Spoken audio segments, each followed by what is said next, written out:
Bonjour à tous, je suis le frère Paul-Adrien d'Ardemar, je suis prêtre catholique, j'exerce un ministère sur YouTube et nous parlons aujourd'hui du 3e épisode qui est un de mes épisodes préférés, peut-être pas le préféré, mais certainement un de ceux que j'affectionne le plus. C'est ce qu'on appelle un stand-alone dans la manière d'écrire les épisodes, c'est-à-dire qu'il tient tout seul. A priori, de prime abord, on voit pas très bien le rapport qu'il entretient avec les épisodes, même s'il y en a un, nous le verrons, mais c'est quelque chose qui vient comme casser la progression des épisodes. On oublie Marie-Madeleine, on oublie Nicodème, on se retrouve pendant 40-50 minutes avec Jésus, qui parle avec des enfants, probablement dans une sorte de flashback, ce qui se passait avant son ministère public. Et ça, je dis que c'est un de mes épisodes préférés parce que ça vous offre une sorte de plongée dans la vie de Jésus. La vie chrétienne consiste à imiter et à suivre le Christ. Et là, vous le voyez vivre. Vous le voyez faire la cuisine, vous le voyez prier, vous le voyez vivre dans la nature. Et c'est pour ça qu'il est extrêmement attachant. À travers quelques petits indices, on vous laisse quand même deviner qui est Jésus. Donc par exemple, il est capable de deviner qu'il y a des enfants qui se cachent derrière un mur au début de l'épisode. Petite allusion à l'omniscience divine. Quelque chose de très beau aussi, il gagne la confiance des enfants avec de l'humour et en se ridiculisant, en imitant des bruits d'animaux. Ce qui vous montre l'humilité du Christ et ce qu'on appelle la kénose, la manière dont la divinité s'anéantit pour se rapprocher de nous. Ici, cela est traité sous le mode de l'humour, il n'empêche que c'est toujours ce même effort de Dieu pour se mettre à notre niveau.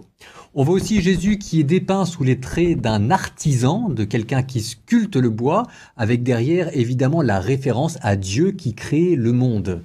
Et donc ensuite, il y a des enfants qui viennent. Et donc ça donne une tonalité bucolique à travers Jésus qui est dans sa phase itinérante, parce que oui, très bien trouvé de la part de The Chosen, probablement que la vie itinérante de Jésus n'a pas commencé avec son ministère public, mais qu'il s'y était entraîné avant. Emmanuel, c'est son surnom, un Dieu parmi nous, on pense à ce que disait Dieu, à travers le prophète Nathan à David, qu'il n'avait pas besoin, Dieu n'a pas besoin de vivre dans une maison, que à travers le désert avec Moïse, il était au milieu d'une tente, justement, là on verra sa tente, circulant, allant et venant librement au milieu de son peuple. Ça, c'est l'idéal de Jésus qui vient et qui circule au milieu de nous. Les enfants viennent, Jésus les apprivoise, et là on comprend que en fait, ces enfants, c'est une image des disciples.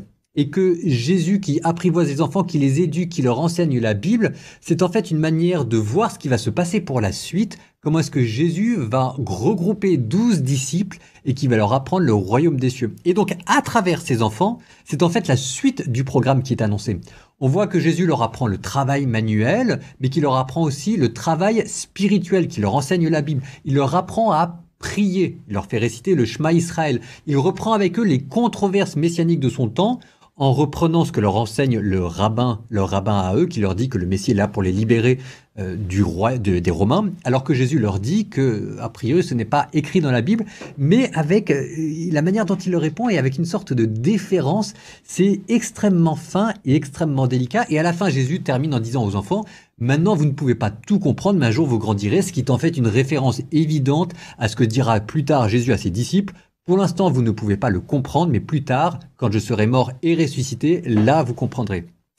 Un très bel épisode, donc vous ferez attention, laissez-vous porter simplement par Jésus qui vit, regardez comment est-ce qu'il vivait à travers les bois, comment est-ce qu'il apprivoisait les enfants, et le plaisir qu'il y aurait eu à être en sa compagnie.